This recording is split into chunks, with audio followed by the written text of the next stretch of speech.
Hematology is the study of blood and blood-forming tissues. It gives us some important information about a person's health because looking at the blood you can detect disorders such as anemia, infection, clotting disorders. The term for blood disorder is dyscrasia, and many of the different tests, we get information from each of the tests. One type of test would determine blood type. With another, you can evaluate the types and numbers of red blood cells, white blood cells, and platelets. And any abnormal values can tell us that there's some medical problem. The CBC is the complete blood count, and that determines how many of the following are in 1 microliter of blood. A microliter is a cubic millimeter. The CBC tells us the red blood cell count, the white blood cell count, the hemoglobin, the hematocrit, and others. A white blood cell differential count identifies numbers of each type of white blood cell. There are several common tests for red blood cells that can assess the number, the size, the shape, and the maturity of circulating red blood cells. Some of these tests can detect problems that lack obvious signs, such as internal bleeding.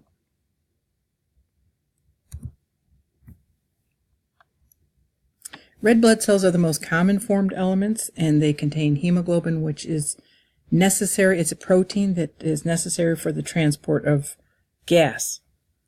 A single drop of blood contains about 260 million red blood cells. The adult has an average of 25 trillion red blood cells. About 1/3 of all cells in our body are red blood cells.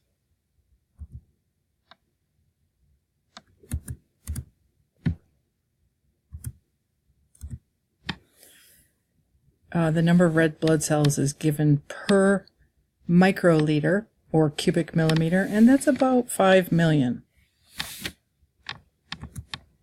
And that is the size of a cubic millimeter or a microliter. So there are 5 million red blood cells in that size. Red blood cells are called biconcave discs. They have thinner centers and thicker edges. And there's a reason for this. It gives them a larger surface area compared to their volume. The whole point of the red blood cell is to carry hemoglobin, which is the protein that carries the oxygen. When there is more surface area, there is a faster exchange of gases. Red blood cells can form stacks called rouleaux, and that allows them to transport through tiny vessels. And red blood cells are quite flexible so that they can move through the smallest blood vessels. So here you can see the stacking of the red blood cells, or the rouleau. So in this picture, we are seeing the center of a capillary, and is a line of red blood cells is traveling through that capillary.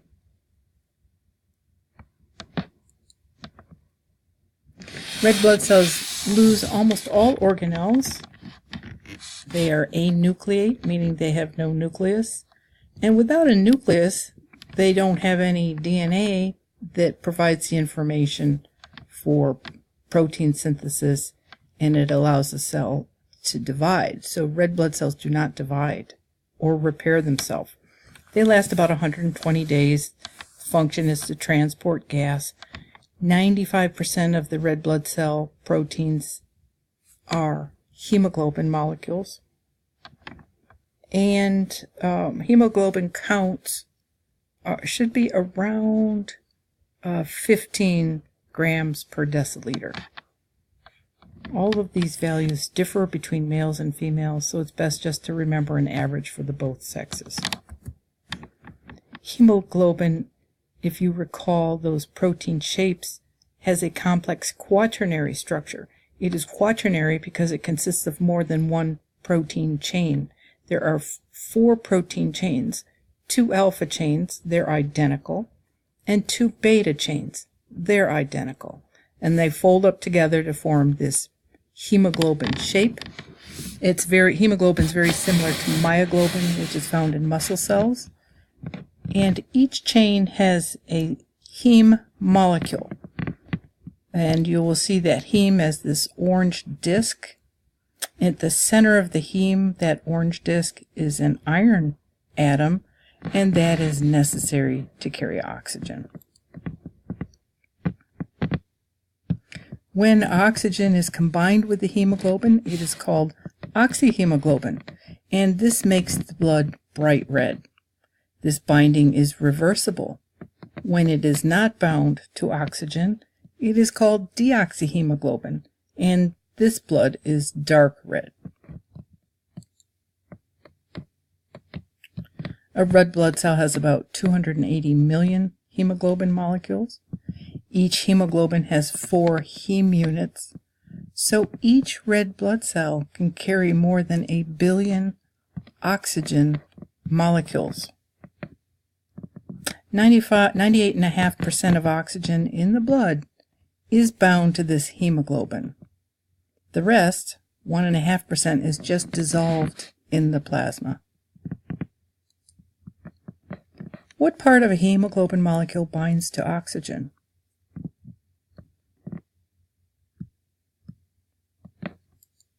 The heme.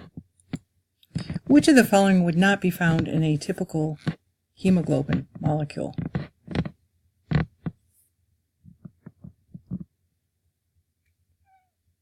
Magnesium.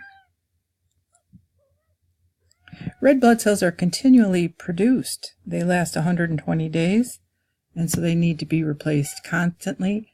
About 1% are replaced each day. 3 million new red blood cells enter circulation each sentence.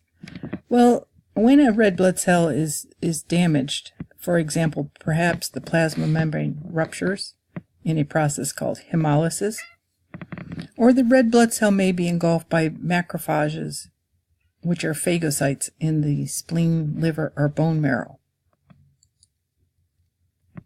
Erythropoiesis is red blood cell formation which occurs in the red bone marrow or myeloid tissue. And in adults, that myeloid tissue would be the vertebrae, ribs, sternum, skull, scapulae, pelvis, and the ends of the long bones.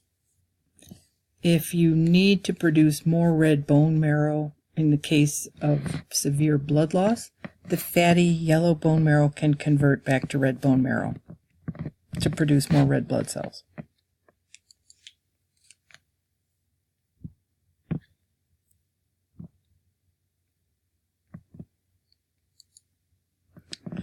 Erythroblasts begin producing hemoglobin. So when you're looking at the production of the red blood cell, the proerythroblast eventually becomes a reticulocyte, which then becomes a red blood cell. So it goes through this process of differentiation, then finally losing its nucleus to become a reticulocyte. Reticulocytes contain about 80% of the hemoglobin of mature red blood cells, and they enter the bloodstream after a couple days.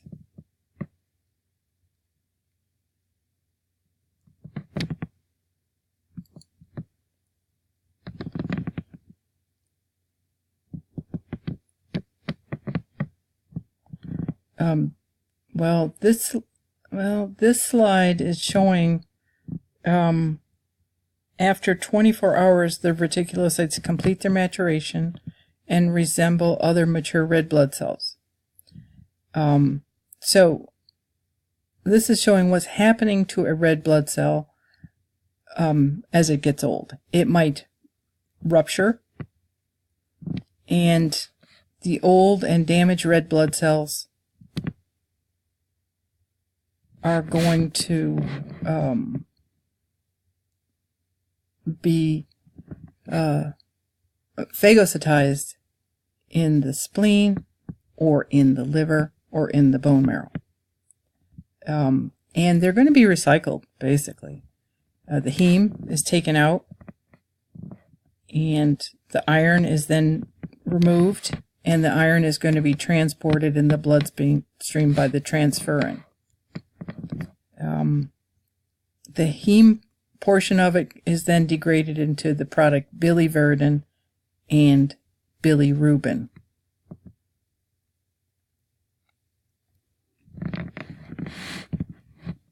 So again, the red blood cells have only a certain lifespan, and as they pass through the liver and the spleen and the bone marrow, they are being monitored by macrophages that remain there.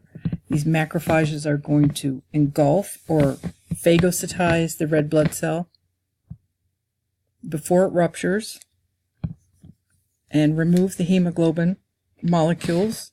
The iron is stripped of the hemoglobin molecules, and it can be, the iron is then stored in the phagocyte, or it enters the blood and binds to a plasma protein called transferrin. The heme itself is converted from biliverdin to bilirubin, and it travels through the bloodstream to the liver. The globular proteins that form the hemoglobin and the amino acids are all recycled. So every bit of that red blood cell is recycled. Hemoglobin that's not phagocytized breaks down into its protein chains and is excreted in the urine. If you have a large number of red blood cells, the urine will be red or brown, and this is called hemoglobinuria. Now in the liver, remember the product bilirubin is sent to the liver. Well, bilirubin is excreted in bile. Bile is produced in the liver and stored in the gallbladder and helps us it assists in digesting fats. Now, if the bile duct does not allow the bilirubin to be excreted into the bile, it's going to stay in the body, and it's going to diffuse into the peripheral tissues, causing a yellow coloring in the skin and eyes. This is called jaundice. Here's an example of jaundice. Here is another example where you see normal skin and eyes versus jaundiced skin and eyes.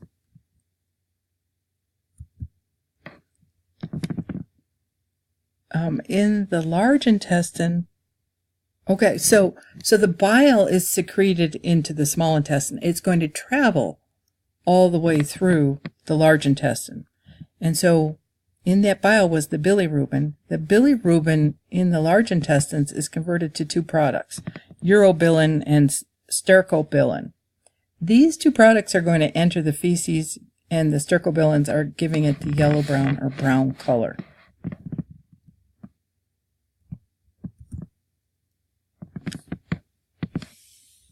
In the kidneys excrete hemoglobin and urobilins, and it gives the urine the yellow color. Hematuria is the presence of red blood cells in the urine, and this is usually due to urinary tract damage.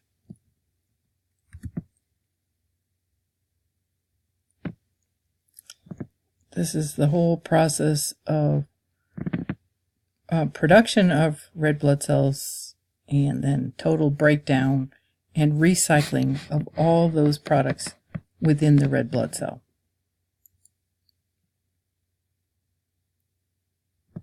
In what way would a liver disease affect the level of bilirubin in the blood?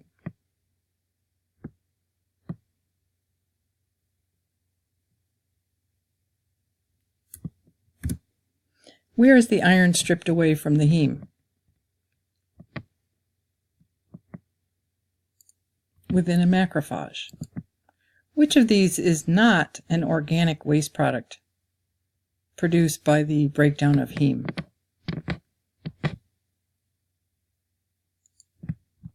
Cholesterol. What term is used to describe the yellowing of the skin due to increased amounts of bilirubin? Jaundice.